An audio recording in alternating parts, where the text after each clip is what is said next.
Teoría molecular de las organizaciones. Autor: Sergi Morales C.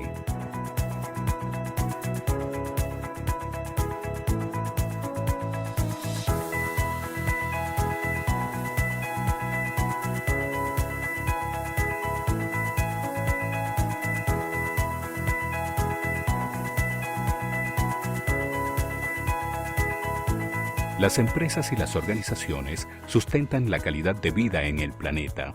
Pequeñas, medianas y grandes empresas abren sus puertas día a día para proveer a su comunidad de lo que necesitan para poder lograr sus metas, comenzando por su propia sobrevivencia.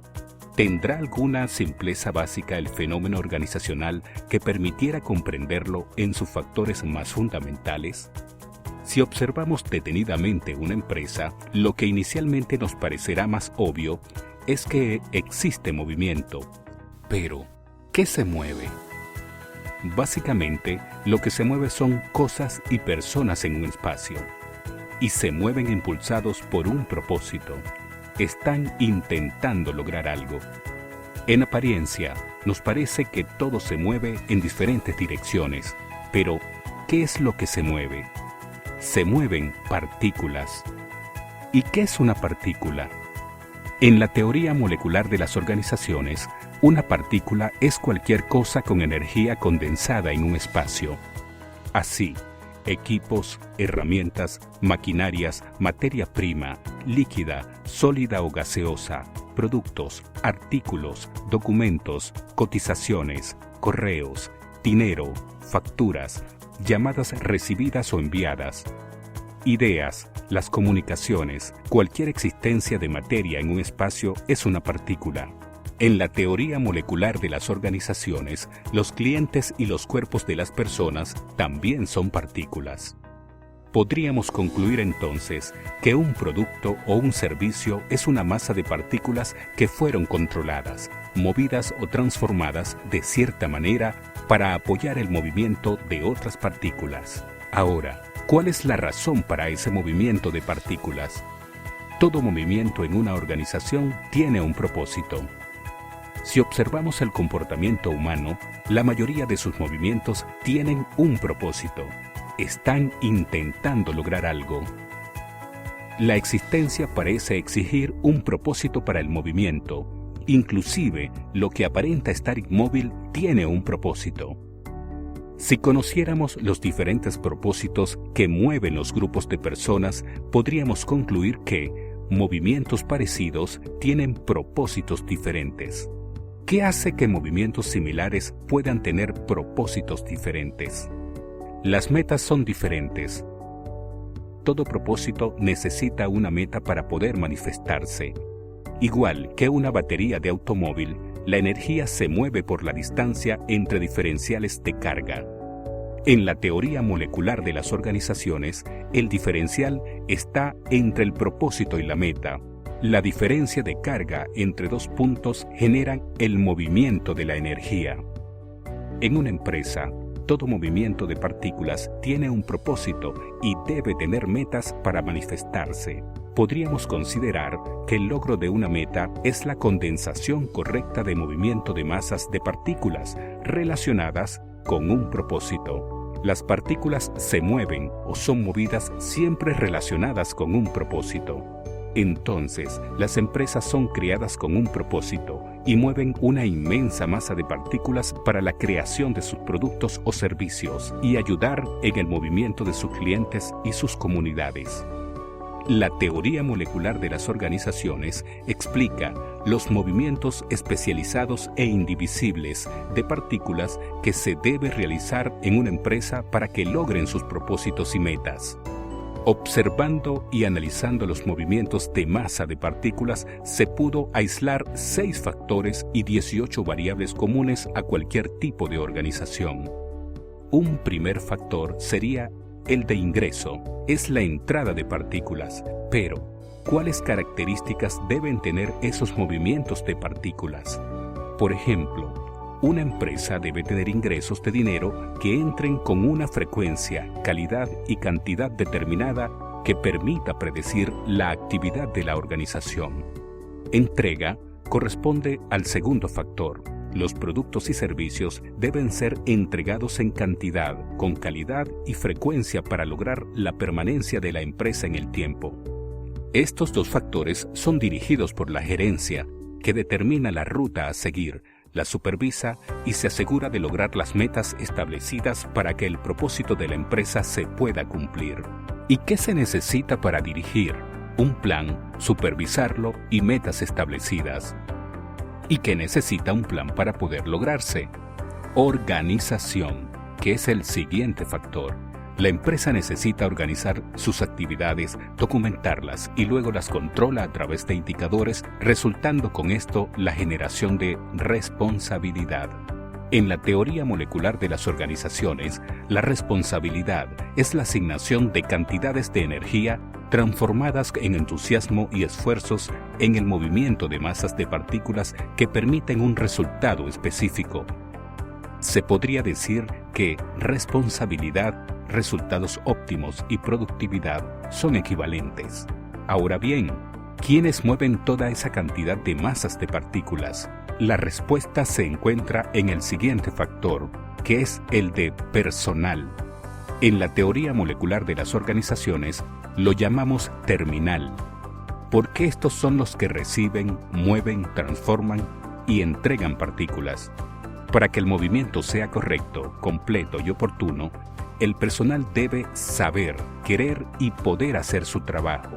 La simple observación de los terminales en diferentes empresas permitió concluir que su disposición al trabajo estaba determinada por la voluntad de la persona de hacer o no el trabajo, y esto varía su eficiencia.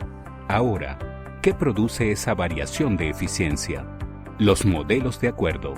La observación también permitió concluir que el movimiento de partículas era posible si cumplía con ciertos acuerdos. En algunos casos, estos acuerdos están contemplados en las leyes de la zona de actividad. Los desacuerdos o violaciones a las leyes, a la moral o al código de conducta que practica una persona pueden reducir, dispersar o detener los movimientos de partículas. De allí entonces surge el sexto factor, que corresponde a la legitimidad.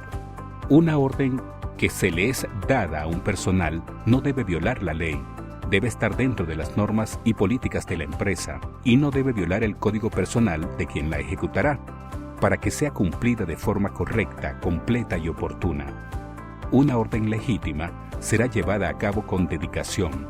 Una orden o reglamento que no está de acuerdo simultáneamente con la ley, la moral y la ética de la persona, se evitará cumplir de forma manifiesta o encubierta. El universo físico con sus leyes y principios se comparó con las organizaciones y se logró determinar que los factores básicos de movimientos de masas de partículas dentro de una empresa y en el universo físico eran comunes. Y así surgió la metáfora que expresa: las organizaciones funcionan como una molécula. La molécula organizacional consta de 6 átomos y 3 electrones en cada uno de ellos.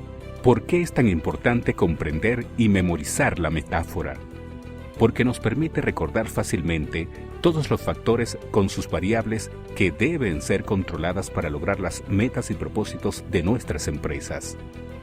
Si una molécula está formada de átomos, veamos entonces cómo opera un átomo. En el universo físico, un átomo está conformado por electrones, partículas, que giran alrededor de un núcleo. En una organización, las partículas se mueven relacionadas siempre con un propósito. En el universo físico, los electrones giran de forma perpetua, siempre están en movimiento. En una organización, el movimiento de partículas es perpetuo, lo que permite concluir que en una empresa solo existen 2 condiciones de funcionamiento: o se está expandiendo o se está contrayendo. En el universo físico, el electrón se mueve en una elipse alrededor del núcleo del átomo. En una organización, la elipse son las unidades de tiempo. La actividad comienza, cambia y para. Inmediatamente comienza de nuevo en ciclos perpetuos. Comienza una producción y en determinada unidad de tiempo termina para volver a comenzar. Una organización tiene múltiples ciclos de actividades. En el universo físico, un átomo es un conjunto de movimientos específicos alrededor de un núcleo. Entonces, ¿qué es un átomo en la teoría molecular de las organizaciones? A las actividades con ciclos especializados, completos e indivisibles de movimientos de partículas específicos se le llamó átomo, los cuales se corresponden como ciclos de movimientos especializados de masas de partículas que se relacionan con un propósito específico. De esta forma, en una organización, cada uno de los átomos son ciclos de movimientos relacionados y simultáneos que producen resultados específicos, alineados con el resultado final de la empresa, sus productos y servicios. Entonces, ¿qué es un electrón en la teoría molecular de las organizaciones? Son las características del movimiento determinado de masa de partículas en dirección a un propósito. La venta de un producto son movimientos de masas de partículas realizados por un vendedor que tiene como propósito ingresar dinero para mantener la expansión de su empresa. En la medida que los movimientos sean correctos, completos y oportunos, se va logrando y expandiendo el propósito. El movimiento óptimo y simultáneo de todos los átomos va a determinar la expansión de la empresa. Si los movimientos no son óptimos, la empresa está en una condición de funcionamiento hacia la contracción. Todos los átomos se interrelacionan y forman una molécula. En el universo físico, las moléculas operan en campos de fuerza. Para la teoría molecular de las organizaciones, la molécula opera en campos de esfuerzo, donde entran partículas, son procesadas y luego son entregadas a otras moléculas que intercambian partículas. Esto lo hacen los terminales imprimiendo esfuerzo en sus movimientos. A través de la molécula se puede analizar toda la empresa hasta el puesto más básico en una organización. La molécula nunca cambia. Son los mismos factores y las mismas variables organizadas de la misma manera para comprender cualquier área de una empresa o toda la empresa. El análisis molecular de las organizaciones permite comprender, organizar, controlar y expandir cualquier tipo de organización. Cuando la molécula funciona de forma óptima, surge el milagro de los admirables productos y servicios que las empresas ofrecen, lo que permite que esta civilización pueda sentirse orgullosa de lo que produce. Puede ser que con este nuevo punto de vista el próximo nivel sea más fácil. Gracias por tu tiempo. Sergi Morales C.